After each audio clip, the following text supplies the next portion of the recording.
Hey, what's up, everybody? Thank you for downloading episode 117 of We Got This with Mark and Hal. This is the last of our episodes recorded on the Joko cruise in 2017.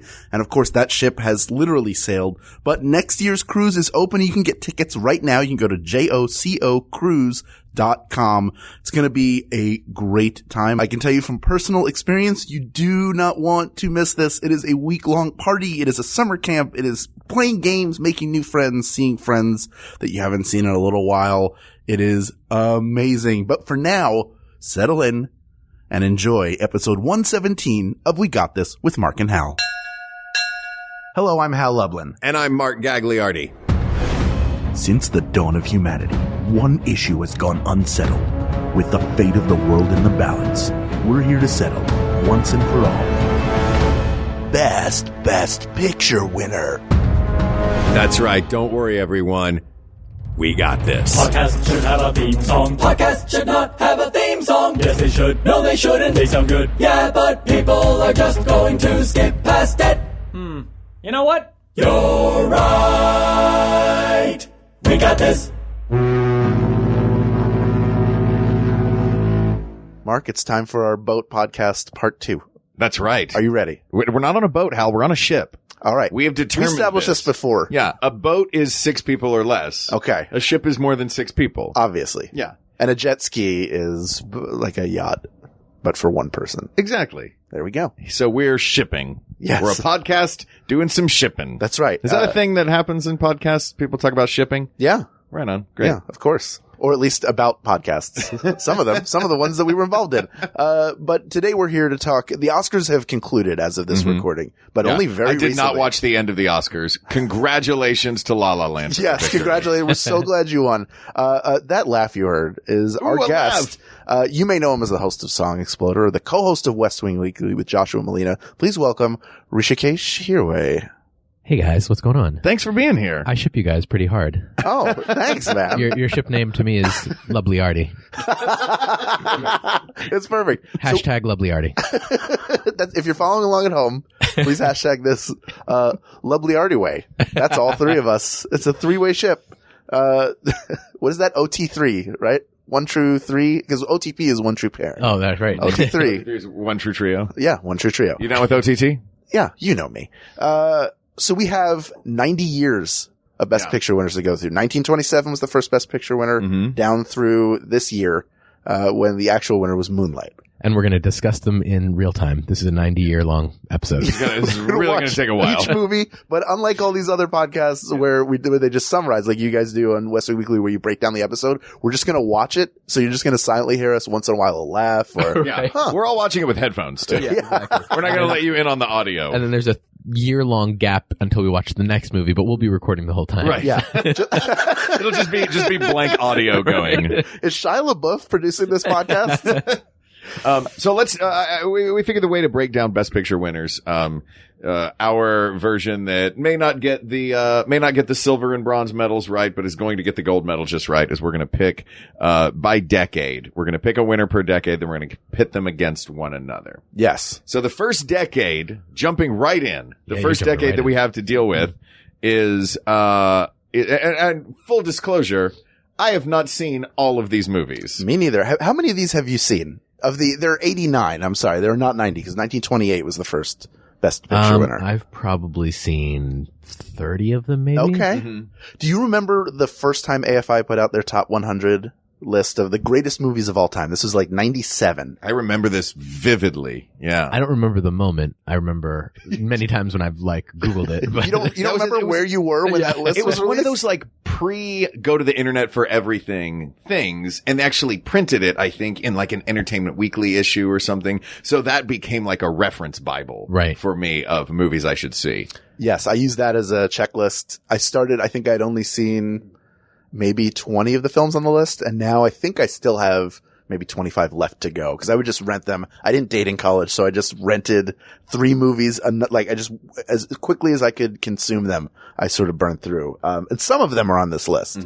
Well, let's start with the easiest decade. The 1920s. The Roaring 20s. There were only 2 Best Picture winners. One was Wings which is the inaugural Best Picture winner, and then the Broadway Melody, which Craig Kukowski said last night at dinner is the worst Best Picture winner. Wow. And like for all of these that we haven't seen the film, Yes. I'm really going to base a lot of this on What Craig said. Well, on what Craig said, and also the fact that we have Rotten Tomato scores. Oh, that's true. We do listed right here. Kate McManus did exhaustive research. An insane amount for of this. research on this. So we have producers, directors, writers, stars, a brief summary of the plot, and the Rotten Tomatoes score. By the way, the Rotten Tomatoes score for Broadway Melody is 35%. Yeah. Get it out of there. Other Yeah, films it's with a gone. 35% follow that bird. Yeah. So Wings is the winner. Yeah. Mark, if you will please, mark that down with your Wings pen. is the winner of the 20s. Wait, okay, I'm going to start a whole other debate. Uh-oh. You're not including 1930 in that decade? I think you go by the number that's in front. So the 30s would be 1930 through 39. Okay. Yeah. Okay. We can't. I realized that chronologically a decade is Right. right. I feel you. Using that Yale logic on us. Is that what's happening here?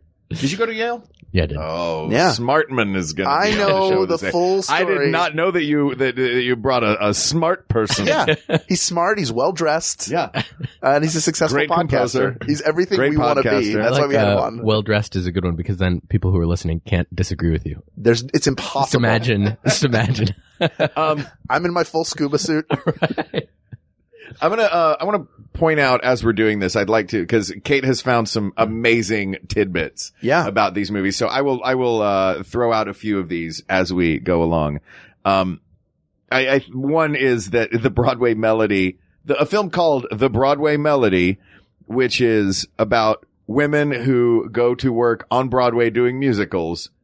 A silent version was released. That is fantastic to me. We do have a Best Picture winner. The worst Best Picture winner of all time was a musical that in many places was released silently. Yes, but it's notable because it was the first one with sound. Wings Right. was a completely silent film. Correct. But I think they gave the Academy Award because it was done in sound. It was the first musical, I guess, released. Well, no, Jazz Singer was a musical in 1927 that was released, but apparently was not as good at even sound. The innovation of Didn't sound was help. not enough to topple the mighty Wings. But yeah, it sounds like it was a piece of crap because it was just a bunch of filmed vaudeville acts.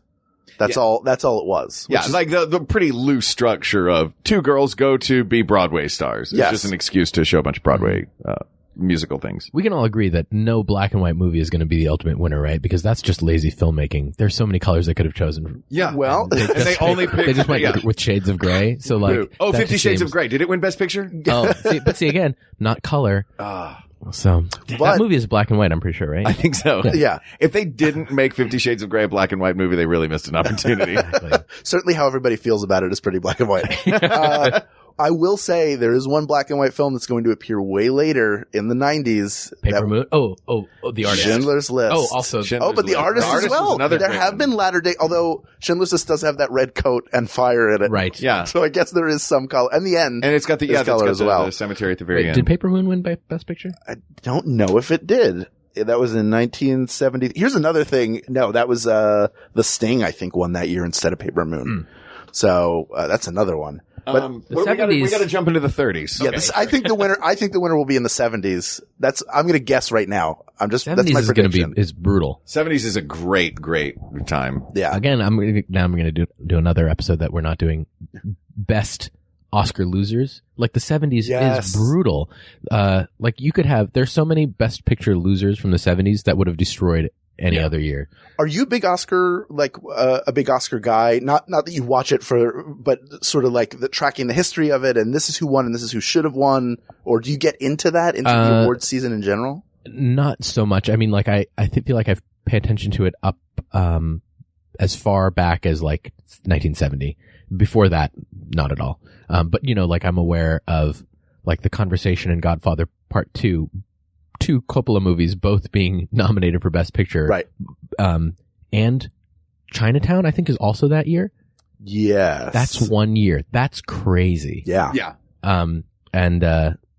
So stuff like that I think of just in terms of little bits of trivia, but I don't know what the other two movies were that year, for Right. example. Craig Kukowski does. He has it memorized. Wow. He is an Oscar computer. I don't have that kind of encyclopedic knowledge about really anything. That's okay because on this show it's pointless to have encyclopedic knowledge about things because it's so often so arbitrarily chosen. That's right. So Wings wins in the 20s. Let's move on to the 30s, shall we? Let's look at the 1930s. Our winners are All Quiet on the Western Front. I don't know how to pronounce this. So I'm just gonna say Cinnamon. Sure. Grand Hotel, Cavalcade, It Happened One Night, Mutiny on the Bounty, The Great Ziegfeld, The Life of Emile Zola, You Can't Take It With You, and of course, Gone with the Wind. So I think we immediately drop everybody out except for It Happened One Night and Gone with the Wind. Yeah. All Quiet on the Western Front is pretty brutal movie. That's true. Yeah. That's true. It's definitely in the canon of best pictures. But would you say it's no Gone with the Wind? I think my pick would be It Happened One Night. I was gonna say It Happened One Night as well. I do love It Happened One Night. It just feels odd. It feels odd to eliminate what is recognized as one of the greatest films of all time. Yeah. But we're supposed to go let me ask you about parameters. Yeah. Mm-hmm. Are we picking based on what we enjoy the most versus what we think is the either the most significant or best made in terms of craft or the one that we have the most love for? Yes, I guess would be the answer. Yeah, it's always a mix. I feel like when we get to the end, we're forced to make a distinction between what's our favorite and what is objectively the best. Yeah. Because we're trying to take the subjective and make it objective. Yeah. So it's tough. Here's the argument for It Happened One Night. If you watch it and you've never seen it before and you're not really familiar with it, you look at it and go, this is just a formula romantic comedy. What you're missing is that's the film that set the formula. So every romantic comedy since 1931 34 is basically a rehash of It Happened One Night. That's set and Clark Gable and was it not Claudette Colbert? Claudette Colbert. And Claudette Colbert. It was. Didn't they both win Oscars? It won the Oscar Grand Slam. Best Picture, Best Actor, Best Actress, Best Director, and Best Screenplay. Yeah. It also, this is another one of those little fun facts from Kate. Clark Gable, it screwed up his comic timing to try and take off his shirt and his undershirt. Yeah. So he just got rid of the undershirt and, just took off his shirt in a scene just for the comic timing of it. But that led to a drop in sales nationally and a craze of men no longer wearing undershirts. Yeah. Wow. Now that said, a drop in sales of undershirts. Yes. That's how, it's hard to imagine the impact because there's so many stars now and they're all brand conscious. But the idea that he was so famous that without even just making that choice affected men's fashion, it blows my mind. This was at a time when, like, the word content gets thrown around right now. There was 1% the amount of content there is now. Right. So everyone was watching the same movies, listening to the same radio shows, and everyone was being influenced by Clark Gable. We have to decide which Clark Gable movie, though. That's true. He's in both of them. It's Gone with the Wind or It Happened One Night. I'm going with It Happened One Night because I love that movie and I don't have really any feelings about Gone with the Wind. Gone with the Wind is my mother's favorite movie. Yeah. But she does not listen to the show. What? Yeah, I know. My dad doesn't listen either, and he's been on the damn thing 3 times. Yeah, I'm kind of comfortable. Because I don't think Gone with the Wind is going to win overall. I'm kind of okay taking it out at this stage. And I do love, I've not seen Gone with the Wind, full disclosure. I've watched the first 3 hours. I only watched the first 3. I got halfway through the overture that I had to stop, but I think for the first 5 minutes, I got a little uncomfortable because it felt super racist. Exactly. Gone with the Wind does not hold up. As a film, it holds up. As a set of characters with their personal moralities, it does not hold up. Yeah. For me, it's the Titanic of the 30s, so I'm fine. Oh, for that reason alone, I'm sold. It Happened One Night. All right. And survived the 30s. So It Happened One Night, as surviving the 30s. Now we're moving on to the 1940s. All right. The films are Rebecca, How Green Was My Valley, How green was your valley? The first pornography film to win Best Picture. Behind the Green Valley. Mrs. Miniver, Casablanca, Going My Way, The Lost Weekend, The Best Years of Our Lives, Gentleman's Agreement, Hamlet, and All the King's Men. I think this one's pretty clear, right? Yeah. So should I just circle Casablanca? Yeah. Yeah. I do want to point out a couple of Best Years of Our Lives, which came out it won in 1946. So we're just beyond World War II, and it deals with the post-traumatic stress of war. And they cast a guy who had never, who was not an actor, but was a war vet who had lost his hands. So he actually lived his life with hooks, and that was his character. And his performance it's like haunting how good it is, because he's not acting. He's like, you're seeing this trauma play out, and he won, I think, Best Supporting Actor for that, which is pretty notable. Yeah. And also this is Alfred Hitchcock's lone Best Picture, win. Rebecca. Yeah. Yeah. That's the only Which one is he's won. My other favorite in this decade. Yeah. Also my mom's favorite movie, Rebecca. Yes. So your mom can listen to this episode. Yeah. That she can hear. Well, no, because we just knocked that one out too. Oh, there you go. So- And also Laurence Olivier produced, directed, and starred in the Hamlet that won Best Picture. He really can do it all. I think he wrote the And he was the star screenplay. of Rebecca. And he wrote, And he was in Rebecca. Yeah, Yeah. this is Laurence Olivier's decade, isn't Yeah. it? Although Wuthering Heights, that was just, or is that yet to come? I think that was in the 30s. So he was all over, like, Wuthering Best Heights- Picture nominated. Yeah, it didn't win. films. Yeah. Wuthering Heights was the same year, was that great year, 1939? Yes. That, where all of the world's great movies came out. Wizard of Oz, Gone with the Wind. Yeah. Wuthering Heights, Gunga Din, That stretch of time, that was Laurence Olivier time. Yeah. For sure. But come on, guys, it's Casablanca coming out Yep. of the 40s. One of the most iconic movies of all time. Yeah. All right, so let's move on to the 1950s. All right. In the 1950s, we have All About Eve, An American in Paris, The Greatest Show on Earth, From Here to Eternity, On the Waterfront, Marty, Around the World in 80 Days, Bridge on the River Kwai, Gigi, and Ben-Hur. This is the first super strong decade where I've seen a lot of the movies that won Best Picture. I mean, I have my favorite out of these. What is it? It's Bridge on the River Kwai. Mm-hmm. I think it's an incredible film. Like start to finish, you're pulled in the entire time. It's gut wrenching. It's smart. It's got great character work all around. Like the Japanese aren't stereotypical villains in it. Mm-hmm. It's again, we're just past wartime. We're into right around the Korean War. Yeah, this was So 1957. These films about the horrors of war, they just ring really true. And Obi-Wan Kenobi was in it. And Obi-Wan Kenobi was in it, blowing up a bridge. That's That he the thing built. about, I have not seen Bridge on the River Kwai. Okay. Sorry, I just spoiled it for you. I was gonna say but it was spoiled long ago, because the most famous iconic image from Bridge on the River Kwai is a shot of a bridge exploding. Yes.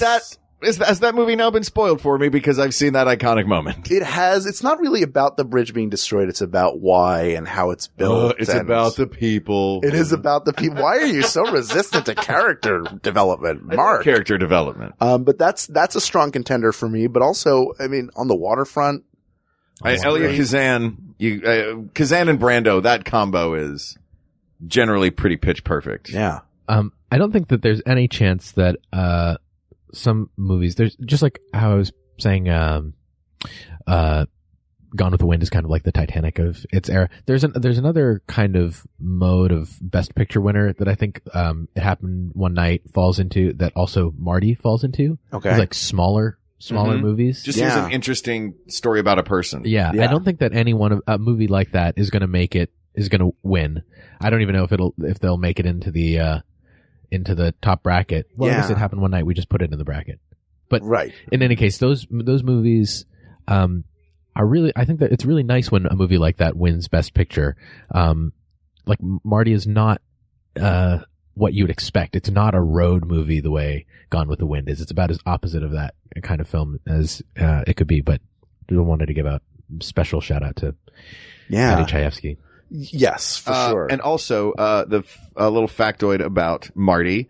They screened the movie in Moscow in 1959 during a cultural exchange program which made it the first U.S. feature film to be seen in the USSR after World War II. Oh, wow. And it won Ernest Borgnine an Oscar. Didn't it? Yeah. He won Best Actor for that? As many people noticed, during this year's Oscar telecast when they showed a clip of Ernest Borgnine winning the Oscar, and I went, "Hey, Borgnine."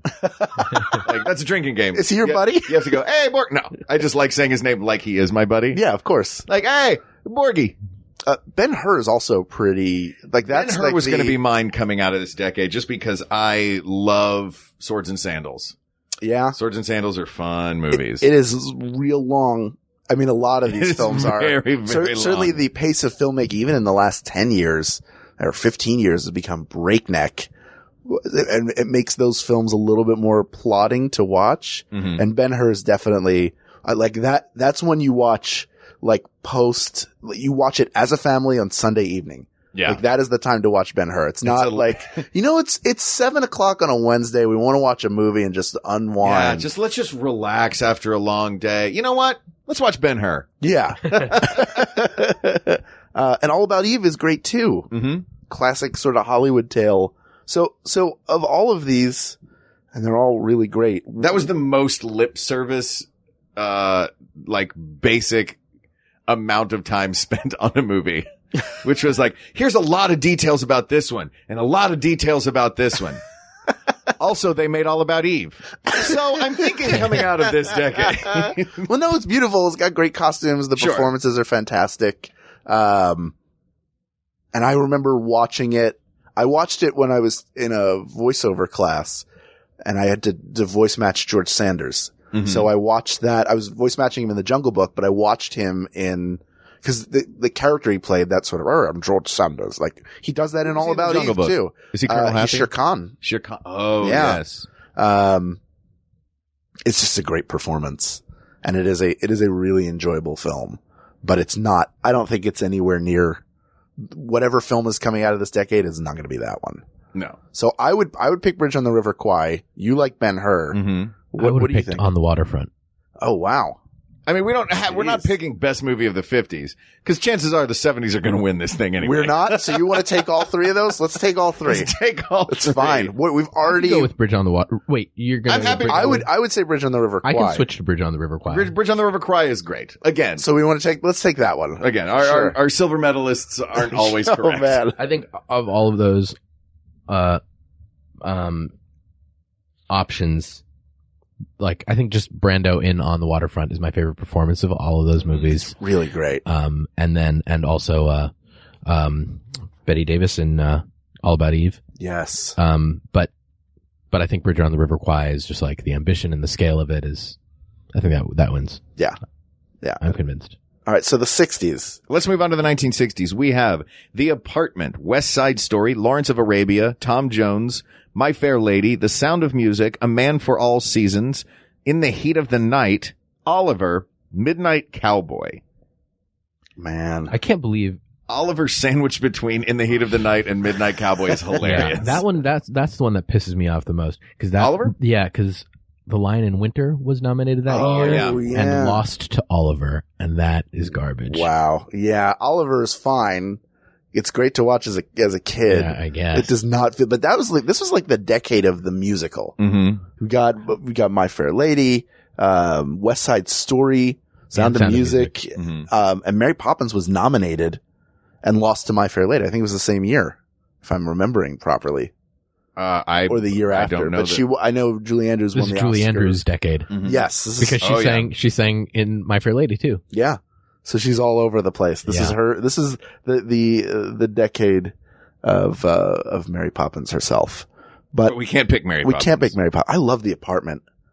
Boy, it's Billy so Wilder, good. I mean, And it's rare for a comedy to win. I know we already have It Happen One Night, which is a comedy, but it's rare for a comedy to win. And that one is really great.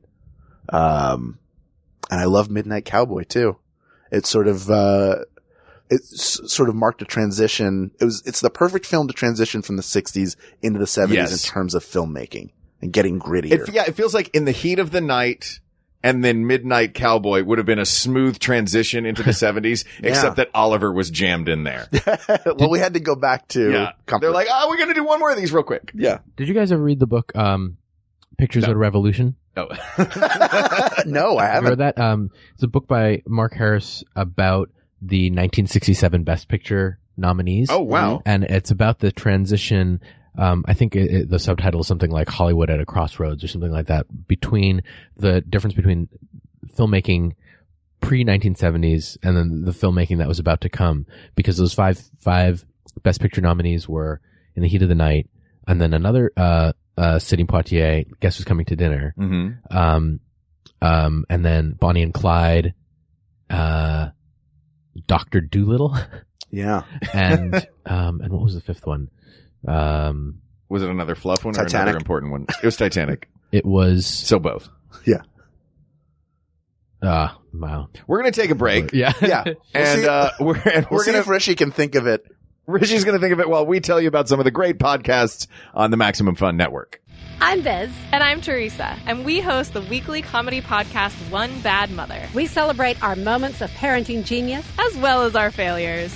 Just like, we're going to have hot dogs. And I'm Yeah. like, no, we're having fun. Everybody loves hot dogs. Yeah. And he just like smashes that thing right on my chest. And then I'm just crying in the middle of like kid space while Yeah. people are like literally dancing with their children. Parenting can be sad and painfully funny at the same time. So join us each week as we admit that this is hard, but we're getting really good at it. Find us at MaximumFun.org or wherever you download podcasts. Hey guys, this is Adam Conover. You may know me from my True TV show, Adam Ruins Everything. Well, guess what? Now we're doing a podcast version right here on Maximum Fun. What we do is we take all the interesting, fascinating experts that we talk to for just a couple minutes on the show, and we sit with them for an entire podcast, really going deep and getting into the fascinating details of their work. Find Adam Ruins Everything wherever you get your podcasts or at MaximumFun.org. And we're back. Rishi, did you think of it? Yeah. No, I couldn't think of it. Damn it. Moving on. But the book is, Yeah. But the book is really good, and it's really interesting how, it's a really interesting look at how, Hollywood was changing, like trying to move from one style to the other. Sidney Poitier himself, just being in those two movies, Yeah. you know, the kind of like sort of simple moralistic, Guess Who's Coming to Dinner. Look Who's Coming to Dinner? Jeez. Guess who's coming? Guess Who's Coming to dinner. Look Who's Talking. Look Who's Talking. Yeah. Exactly. No, in Guess Who's Coming to Dinner, you know, like being kind of, having been in like the sort of like, perfect Negro or magic Negro kind of role up until then. And then, Yes. in the heat of the night, suddenly this switch where he like actually gets to slap a white cop. Yes. You know, that is such a huge shift just in the career of one actor. Anyway, 1967 is a big year. So, based on that, I know there's a lot of great movies coming out of the 60s. Yes. But a criteria that we frequently use on this show in our determinations to try and make them objective that I love is cultural influence. Yes. So by that, I don't know if there's any movie on, like The Apartment is great. West Side Story is one of my favorites. The Sound of Music. Yeah. Forget it. A Man Lawrence for of All Arabia. Seasons was so good that The Lion in Winter didn't win 2 years later. Yeah. But I feel like looking at the 60s and like in the history of cinema, does In the Heat of the Night's importance move it to the front, or is there any movie in here that is just so iconically perfect that it beats that influence? Lawrence of Arabia. Lawrence of Arabia. Lawrence of And Arabia. its cinematography it's and, pretty and gorgeous. everything. I think it's hard to. It's hard. We'll have more cultural stuff, I think, later on. Yeah, in the 70s. I think it's got to be. Something like It's hard to. This isn't like Gone with. We have to take Lawrence of Yeah. Arabia. Otherwise, what are we doing here, guys? All right, the 70s. This is the decade the winner will come from. All right, here we most go. likely. And the nominees are. the fifth and sixth words that I say, pay close attention. Yeah. Because they're going to get far. Patton, The French Connection, The Godfather, The Sting, The Godfather Part 2, One Flew Over the Cuckoo's Nest, Rocky, Annie Hall, The Deer Hunter, Kramer versus Kramer. What a decade for movies. And the only decade in which I've seen every single Best Picture winner. There you go. Oh, yeah.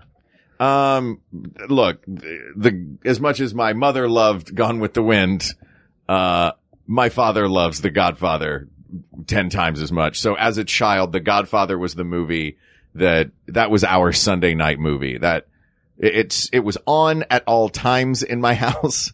We would sit and watch it specifically. If it was on television, it would just be on. Sometimes we would just turn it on and just have the Godfather trilogy going in the background. Yeah. Is it controversial to pick Godfather Part 2 over Godfather? No, Godfather Part 2 is... I think it's the better movie, but you have to have seen Godfather 1. Right. Yeah. It's a weird one because you have the asterisk because you need the complete story, but I think of the 2 chapters, Part 2, I think Part 2 is better for me because of the Brando death scene. Yeah.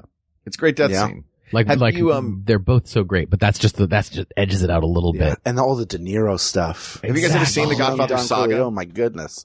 Yes, it's on HBO. It's 9 hours long. They will, it's when they run, 1 and 2 together, but recut it chronologically. Oh wow. Yeah. So the movie begins with De Niro in Italy coming to the United States and, the rug scene and the shooting. Wetting my beak. Yeah. Yeah. It's essentially the Godfather sandwich, with the Godfather 2 as the bread on either side. Right. But let's look at some of the other movies, in this French Connection. French Connection is just Gene Hackman being awesome. Yes. Like, I think of Gene Hackman in movies later as like either statesmanly or grizzled.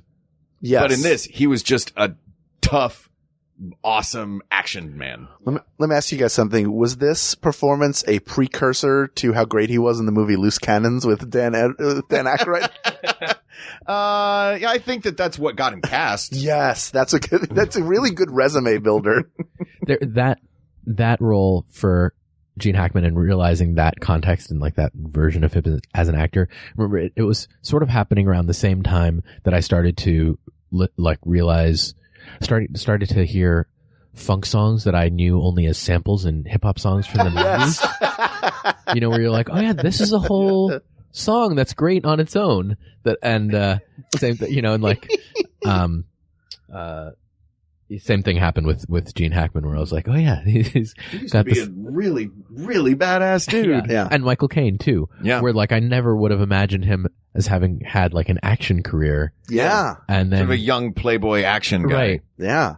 That's true. This is a good chance to see actors that you know as older guys now, sort of in their prime, and as younger, like had come out of theater, doing theater together. Like Gene Hackman's probably got a ton of stories. Like Steve McQueen and I were drunk at 4 a.m. on Broadway. Yeah, this is like this is really an actor's decade, decade, and is it sort of the rise of the filmmaker as you got Spielberg getting nominated here? Yeah. Definitely. Coppola, Lucas got nominated for the first time here. It's odd to mention him with the other two. Annie Hall is in there Allen. too. Woody Allen. Yeah. Annie Hall might be the funniest Best Picture winner of all time. It might be. Have There's you only a few seen comedies Kramer in- versus Kramer? Because that's hilarious. Oh, that is hilarious. Man.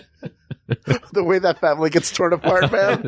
I have an affinity for A Kramer riot. versus Kramer because I was born in 1979 and all growing up, I loved those like, in the year you were born, this happened, like those time capsule things from the year you were born. So I've seen Best Picture was Kramer versus Kramer 1,000 times. Yeah. That was also another one where like going back and watching it later, I was surprised because as a kid, I think I had thought of old movies, quote unquote old movies as being a little bit, vaudevillian or something, or kind of like, 2-dimensional and so, and not capable of like 3-dimensional depth that I associated with like modern movies. Yeah, because it was in both actual and emotional color. Yeah, exactly. And so then watching Kramer versus Kramer, I was like, but this feels so much like real life, and however old I was, being shocked that was when I think my first revelation that like older movies actually still held up and felt so real. And Human moments are human moments. Yeah. Kind of thing. Another interesting thing about Kramer versus Kramer, the kid, Justin Henry, who played their child, was nominated for Best Supporting Actor. Also nominated, I think he was 8, something like that. Also nominated for Best Supporting Actor was 79-year-old Melvin Douglas, I think for being there. And he was so insulted because everybody thought the kid was going to win that he stayed home and he won the Oscar and then watched the Oscar, his name being announced from his living room at home. Huh. That is a story I read. I hope Uncle John's bathroom reader isn't lying to me, but that's one of the ones that stuck. Yeah. So yeah, he He had no FOMO. Yes. Not a FOMO guy. I have to give a shout out to Rocky because it is Philadelphia. takes place in my hometown. I had a feeling. Even though the run that he makes, that iconic run, he does not move in any kind of weird straight line, which my father, who has been a realtor in Philadelphia So he knows all the neighborhoods. Yeah, for 40 plus years is like, well, he starts in Kensington and winds up in West Philly and then runs down the avenue. Like, it's just a bizarre path, but it's also a really great movie. Rocky Let's not forget, is one of my all-time favorites as well. guys, his whole life was 1,000,000 to 1 shot. Oh my God. and only 10 years later, he had a robot. Remember the robot in Rocky 4? Oh my God. That's right. It just looked like a rolling, version of those giant, like, Pepsi distributors where it looks like a giant trash can with a dome on it. That was his robot. Was that right around the time when, in their giant mansion, Talia Shire yells, "You can't win!" And then he gets in a car and drives around while War plays? Yes. That's exactly it. All right. So, The Sting also is a great movie. A great, like, that's what's fun about, like, heist movies and, like, not revenge movies, but you know what I mean? Like, that sort of, we are setting up a thing that we're going to do and we're going to execute that thing. Like, there's such a satisfaction in a movie like that. I feel the same way about stuff like 10 Little Indians, the Agatha Christie. You know what I mean? Where it's like, here is what is going to happen. And here's the pattern. And here is the expectations. I guess that's what it is. It's about expectations being set up and then executed well. I watched that with my wife, and when we got to the end, she had been conned by them as well. She's like, wait, hold on. What just happened? That's the beauty of it. And it's so great. And then you got to rewind. Yeah. Or push back the back button. Uh-huh. Yeah. But I mean, it's either going to be Godfather or Godfather 2, right? Right. So that's, what's the, I was going to say it's going to be either Godfather or Annie Hall, but that's just because I love Annie Hall so much, but it's not going to win best picture. Yeah. And I feel like he's a scumbag. Yeah. I'll say it. No, that's I know fair. he's not going to put me in any of his movies. Yeah. It's fine. You kind of creep me out, Woody. Yeah. I'm not okay. I'm not okay with it. So, stay tuned for our next episode, Allen or Polanski. Yeah. It's terrible. That's going to be in one of our slate, one of those slate episodes. I want to give a shout out in the 1970s to John Cazale. Okay. I just want to give an actor shout out to maybe the greatest American actor of all time. All right. Who every one of his movies, he was in 5 movies. They were all nominated for Best Picture and 3 or 4 of them won. Right. Dog Day Afternoon is not a winner. Again, could have won so many years. And was The Conversation nominated as well? Conversation was nominated against Godfather Part 2. Ah, yes. So he beat himself. Yeah, he's a fantastic actor. Mm-hmm. It's too bad he went out on that rowboat those many years ago. I know. In the middle of the lake. Crazy that Al Pacino is still allowed to make movies after having John Cazale killed in a rowboat. It's terrible. I'm not for it. So, all right. Are we taking Godfather or Godfather Part 2? The Godfather. Part 1? Part 1. Because it's not contingent on another movie. Right. That's true. It is great. Alone. The Godfather Part 2 is great. But you need that foundation. Okay, sure. Yes. So into the 80s. All right. Into the 1980s. The Best Picture winners of the 1980s are Ordinary People, Chariots of Fire, Gandhi, Terms of Endearment, Amadeus, Out of Africa, correct. Platoon, The Last Emperor, Rain Man, Driving Miss Daisy. Not Rain Man, Driving Miss Daisy, 2 different movies. This does not blow me away this decade. Not great. I mean, they're all wonderful, wonderful movies. Yeah. If I had to pick from this, just looking at it, I'd probably say Platoon. Even though that's a rough film to get through just because it's real heavy. It's not bad. And it would also be interesting if something with Charlie Sheen in it. It's Best Picture. I mean, what do you think, Rishi? My favorite is Ordinary People out of these. Okay. Mm-hmm. But again, I think it falls into the category of a smaller movie. There isn't epic, shots of, we don't have like aerial shots and like millions of extras, and it doesn't have that kind of grand scale of, so many of the other films. Even, Godfather has all this action and the sets and everything, even though that's not Gone with the Wind level epic. It's still a huge expensive production. Yeah. Ordinary People is a small movie, but it's my favorite of all of these. Ordinary People and Terms of Endearment. Those are my two favorites. Okay. I mean, Amadeus is also great. I'm okay going with a smaller movie. Driving Miss Daisy, I want to point out just because the first date I ever went on was to see, Driving Miss Daisy. Awesome.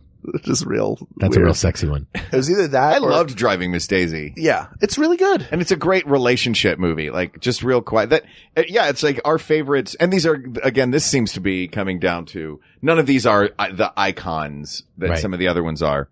Driving Miss Daisy was so confusing to me because I was like, Dan Aykroyd's not funny at all in this. Well, I missed Come on, Dan- Elwood, sing us a Yeah. song, play a harmonica. Where's the Dan Aykroyd I know from Loose Cannons? Oh, you and I Loose need him. Cannons. He hasn't done one. Get Gene cartoon Hackman on the voice yet. phone. Yeah. We have to find that Hitler porn.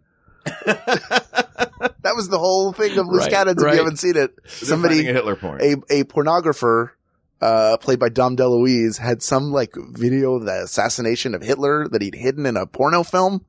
It's very bizarre. I don't expect any of you to see it. I'm comfortable taking Ordinary People, if only because of Mary Tyler Moore, who we recently who is lost. wonderful. And who turns in a fantastic. Did she win an Oscar for that? I do not know because Who we do knows? not have the internet on this boat. Maybe. We'll find out later. Somebody will yell at us. It's not going to win, but I'm comfortable taking Ordinary People. I loved that movie. Mark, are you cool with that? I'm very happy about that. Here's a Mary Tyler Moore tidbit that's very sad about this movie. Oh, great. Yeah, this is perfect for our podcast. Yeah.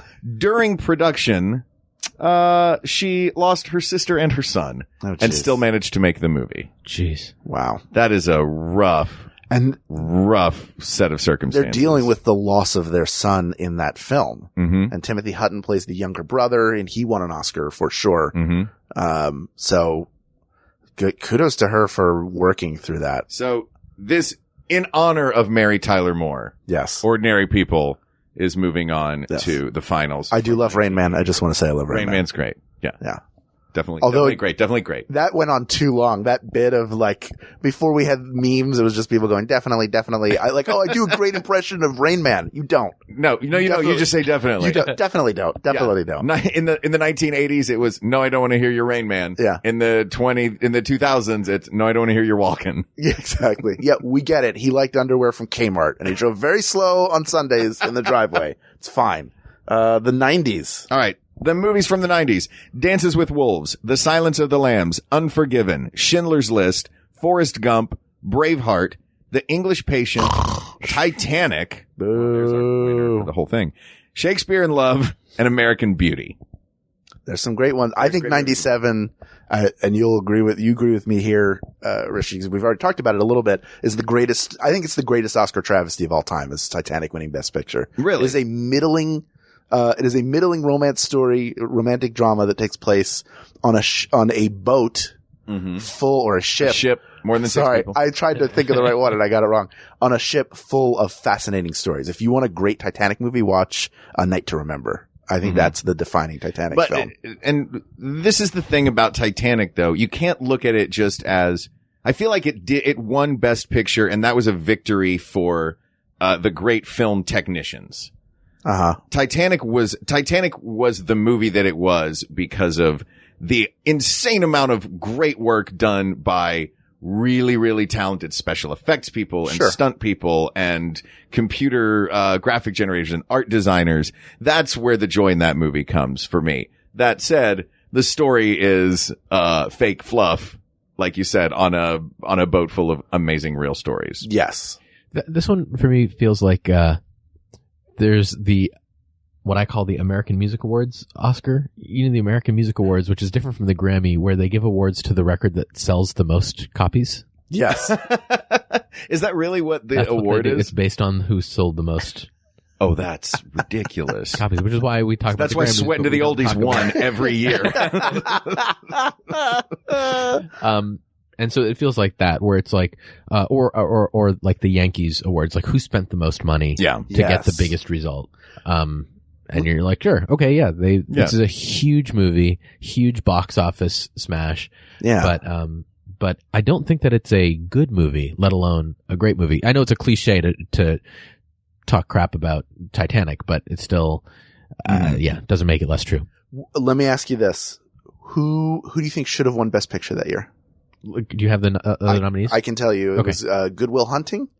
It was As Good as It Gets. The Full Monty and L.A. Confidential. L.A. Confidential. That's L.A. correct. Confidential, yeah. Absolutely correct. That was a fantastic movie. It's so well made and it holds up and it's But also, written well, performed well, directed beautifully, shot beautifully.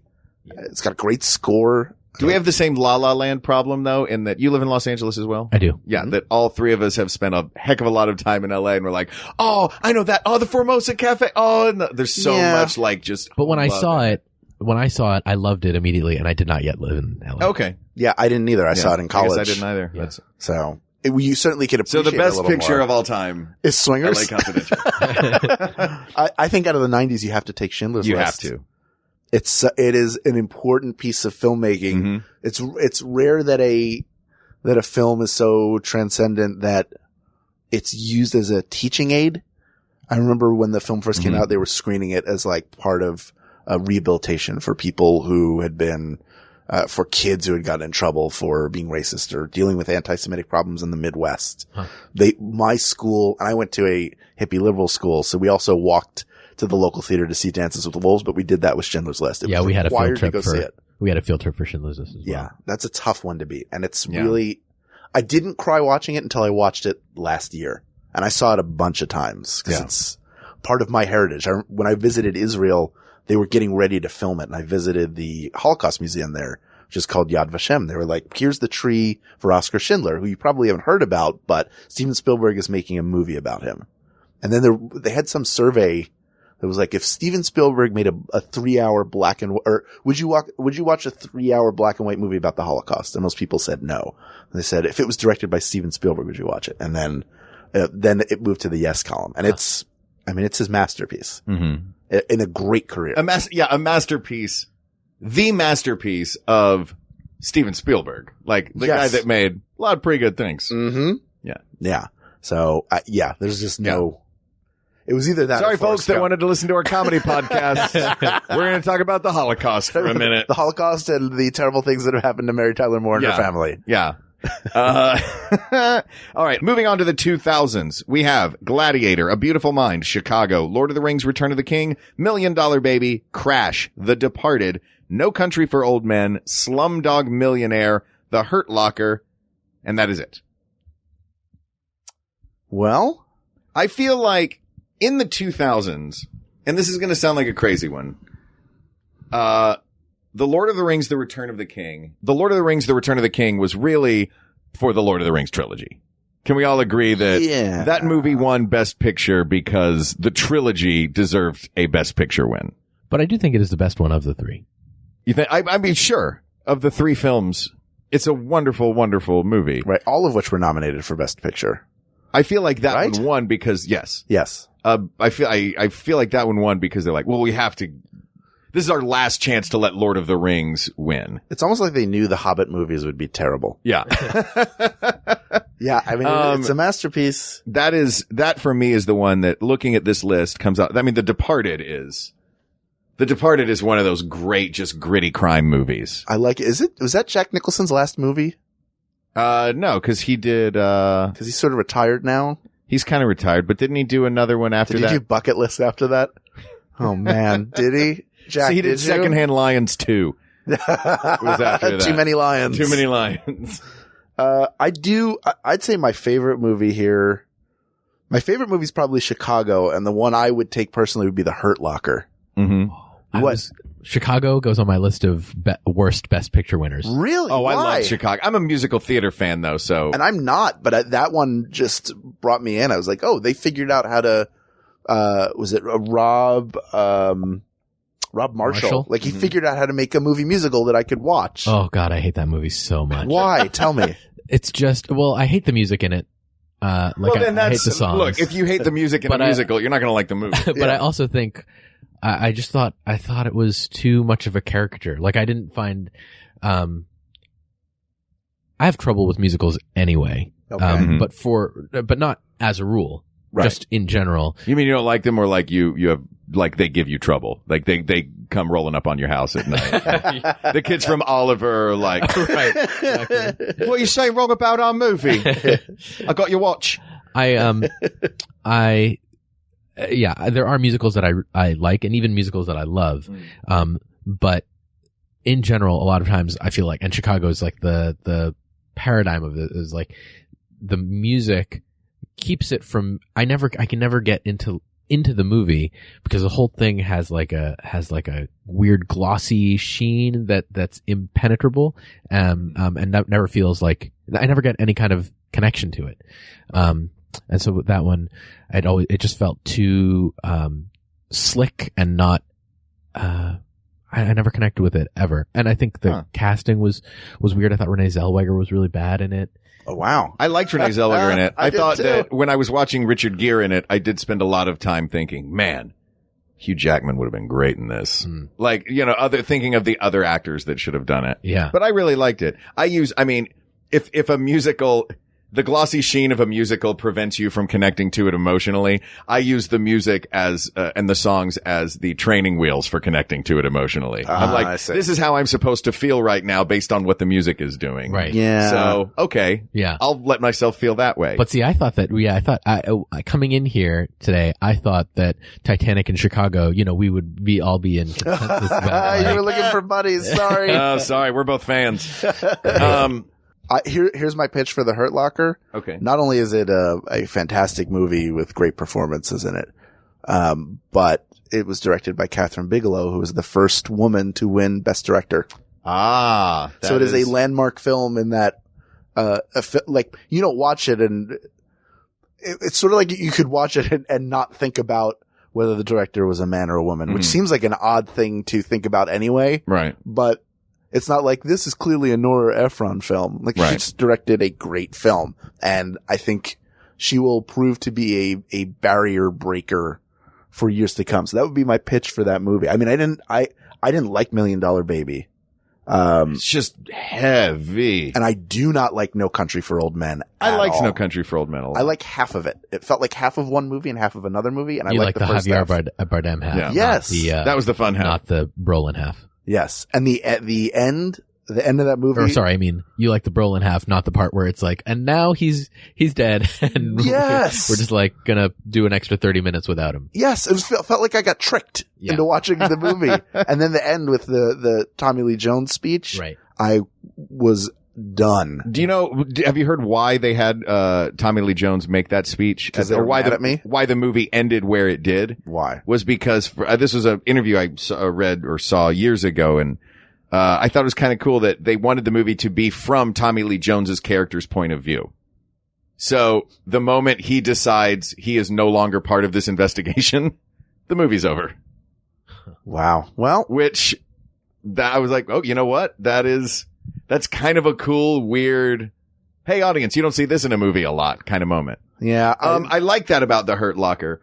That Catherine Bigelow was the first female to win. Yeah. Also that it was very much a movie of its time. I feel like Slumdog Millionaire is the same thing. Like a movie wins Best Picture that is the central feature of that movie is a TV show that was popular at the time. Yes. You know what I mean? Doesn't it feel like It's just like a fun sort of fairy tale, modern fairy tale about a popular television show. Doesn't it kind of feel like the 2000s, the winners are like, it's kind of like, let's pick all the fun movies. It skews heavily towards movies that I think are, that are, Crowd pleasers? yeah, something like that, like appeal, like Return of the King and The Departed. Yeah.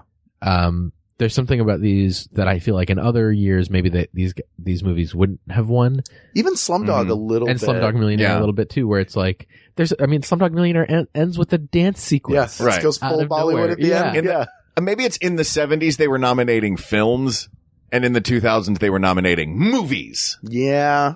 And I wonder how much of that might have been a reaction to dropping ratings for the actual award shows. Right. And then they were like, let's nominate 1 million movies each year, which I think is the dumbest thing. Right. They didn't solve the problem. The 9 or 10 movies is stupid. Yeah. Nominate 5. Yeah. The reason for the expansion, as I understand it, is there were so many smaller films that were nominated that people hadn't seen. They expanded it just to add movies that had no chance of winning. Just so that they could people say, had a horse in the race. Right. And also so that when Just that dumb. movie came out on DVD or whatever, the box could say Best Picture nominee. Yeah. That was not a problem long ago. Now there are just so many filmmakers and so many films being made that the volume makes it impossible. It's not, you can go to a movie theater and there are 16 different movies playing. What was the year when they started doing that? When they went from 5 to 10? It wasn't that long ago. I think it was in the last 5 years. I'm going to guess. And I think that Hurt Locker was partly responsible for that as well, because that movie had the lowest box office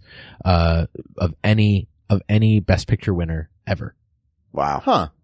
And so they were like, oh, people were seeing this movie win that most people had not actually seen. Yeah. So what's coming out of this? We have on the table right now, we have the Lord of the Rings, Return of the King, and the Hurt Locker. I loved the Lord of the Rings trilogy. Yeah. But we are technically choosing the best Picture. Right. And it's not really I wouldn't even think of that as a contender. Okay, then the Hurt Locker it is. All right. Hurt Locker comes out. What really it's coming down to is we're naming a lot of great movies, and then we're going to decide between Schindler's List and The Godfather. Probably. So let's pick for the last spade. This is an interesting, I actually like this run of films in general. Oh yeah. If we were going, by the way, if we were going for movies if we were just doing love-based ratings, yeah, The Departed would have been my pick for the 2000s. Okay. I loved The Departed as well. Yeah, it's a good movie. That's the movie that I can watch over and over again. It doesn't matter. Like I just want to watch it. All right. I accept that premise. So moving on to the most recent decade, which is not completed yet, of course. The King's Speech, The Artist, Argo, 12 Years a Slave, Birdman, or The Unexpected Virtue of Ignorance, Spotlight, and Moonlight. Huh. I had never seen the two of them together like that and noticed that before. Yep. Setting the path for 2017's winner, Nightlight. That's right. I'm so excited. Now you don't have to be afraid of the dark. I love The King's Speech. I don't think it's the one that I would pick out of these. I liked Argo a lot too. I know Argo gets some shade thrown on it for some reason, but I like it a lot. I've watched some of The Artist. I've not seen I have the Moonlight screener at home and I've not watched it yet, but it's it's the one I keep meaning to watch. So whatever you guys decide here, I'm okay with it. 12 Years a Slave is pretty great as well. What did Birdman beat? Whiplash. Oh yeah, we cannot let it through for that. Whiplash is a masterpiece. Yeah. It's so good. So we're eliminating Birdman just because it won. It's gone. I would have picked Birdman except for the last 30 to 60 seconds of the movie. If those were different. You're talking about Emma Stone's the very end when she looks up and do you think that it undermined the movie, or do you think it changed? Do you think that he had these superpowers the whole time? Well, that's the thing. Right. That I would have loved it to have ended without that kind of note where she looks up. It just made like I would have liked it to have been left ambiguous.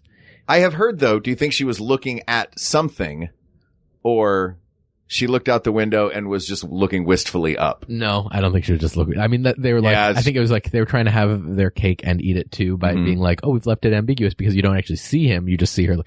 Anyway, I was so, I feel like the feeling that the movie leaves you with is so important, like the very end of the movie can change, that's what counts. Even if the beginning of it was rocky at parts or whatever, the end is the thing. And Birdman was like, it had me, and then lost me right at the end. Wow. It just like came down a little bit. And so what would have been like an A+ for me all the way through, suddenly it dropped down to like a B+ or something, which is still a great movie, but that precipitous drop made me be like, oh, okay, I didn't like it as much. Whereas Whiplash, I was like on the edge of my seat the whole time. And then the very end was so incredible to me, and then like the credits roll, and I was like, that's amazing. It was like an A, and then it jumped up to. So Whiplash is the one we're taking out of the. Yep. Let's do it. Exactly. Yeah, it's great ending. I watched that I watched that part specifically. Him coming back to play Caravan. Yeah. Is so great. Yeah. That whole, oh man.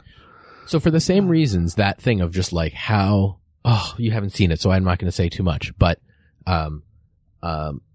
Moonlight, I think is for me, maybe it's just because it's the one I've seen most recently, and so I feel most affected by it, but again, the way, like the movie is so good throughout the whole thing, but then the feeling that it left me with at the very end, like, tweaked the story entirely. It like made me change how I felt about what had come before, and made it even better. All right. Moonlight it is then. Moonlight, I'm completely comfortable with Moonlight. All right. So now let's decide between The Godfather and Schindler's List. I have my choice between Godfather and Schindler's List. All right. I think we should each, Mark and I will each, pick our choice. Because and then if it's not the same, we will leave the decision to you. Okay. And we will stand by you as our OT3. Okay. We stand by your decision. Sounds good. My choice is The Godfather. For all of the reasons mentioned before. That would get my vote. And mine is Schindler's List, although I am totally comfortable with it being The Godfather. And I'm totally comfortable with it being Schindler's List as well. There is something to it where it kind of stands alone, even if it didn't need neither film, I guess, needed the Best Picture Oscar to define it. But I think Schindler's List would have been the same movie without it. Either way, it just would have been, that would have been the last Oscars ever if that film had not won. Yeah. I think I'm going to go with The Godfather. All right. Yeah. I think, because considering all the things we've talked about, all the criteria of cultural influence, the story, the characters, the epic scale of the filmmaking, what it did technically, and then also adding in this idea of like watchability and how much you love it, just the what your heart says about it, while recognizing and not at all denigrating the importance of Schindler's List. The Godfather gets that same, departed love, of course, and so. All right.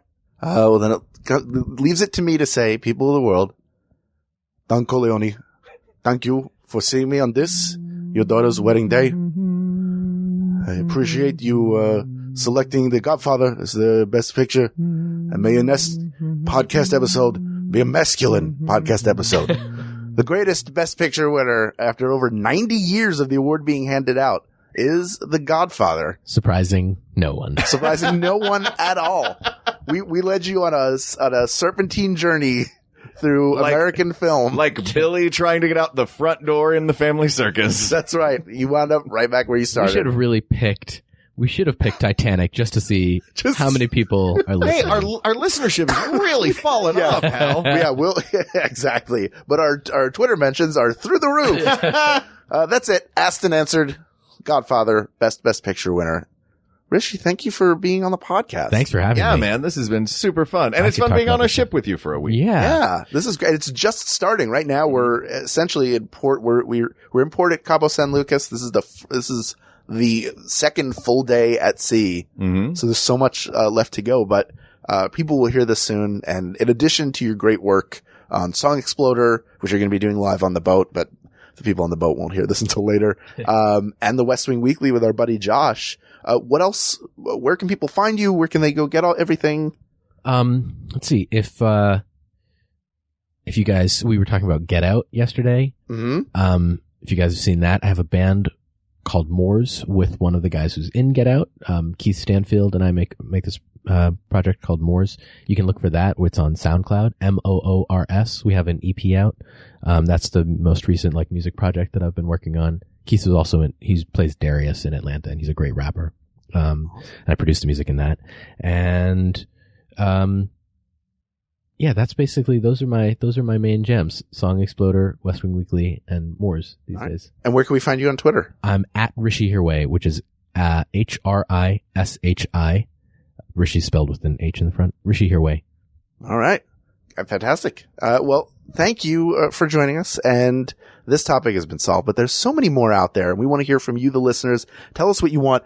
This topic, by the way, was suggested, and I did not mention it before because I forgot I had to have it up. Again, people, there is no internet on this boat. We're doing this all analog. We have reached. Did you know Sinatra was supposed to be in The Godfather, but he wasn't? I think I filled in the time. That was Alex Beese, our friend from Asbury Park Press. All right, what up, I'm Alex? sure I said your last name wrong. I've never had to say it because I just call you Alex. Thank you for the topic. If you want to suggest a topic to us, reach out to us on email at wegotThisPodcast@gmail.com or at our burgeoning Facebook group, facebook.com/groups/WeGotThisPodcast. Or reach out to us on Twitter at We Got This Tweets, or check out the Maximum Fun subreddit. A flame war is probably happening right now. Thank you, as always, to our musicians, Jonathan Dinerstein and Mike Furman, for our score and theme song, respectively. Thank you to producer Ken Plume, researcher Kate McManus, who put together the Excel spreadsheet of all Excel spreadsheets for this one. To our graphic designer, Uri Kelman, and QA engineer, Jen Alba. And thank you, of course, as always, to you, our listeners. You know, we're talking about the Oscars, and if you ever go to Hollywood, they have little fake Oscars in stores that say like best dad or world's best cook. If there was one of those that said world's best podcast audience, I would buy one for each and every one of you. Thanks for listening. For Hal Lublin, I'm Mark Gagliardi. For Mark Gagliardi, I'm Hal Lublin. And don't worry, everybody. We got this. We got this. MaximumFun.org. Comedy and culture. Artist owned. Listener supported.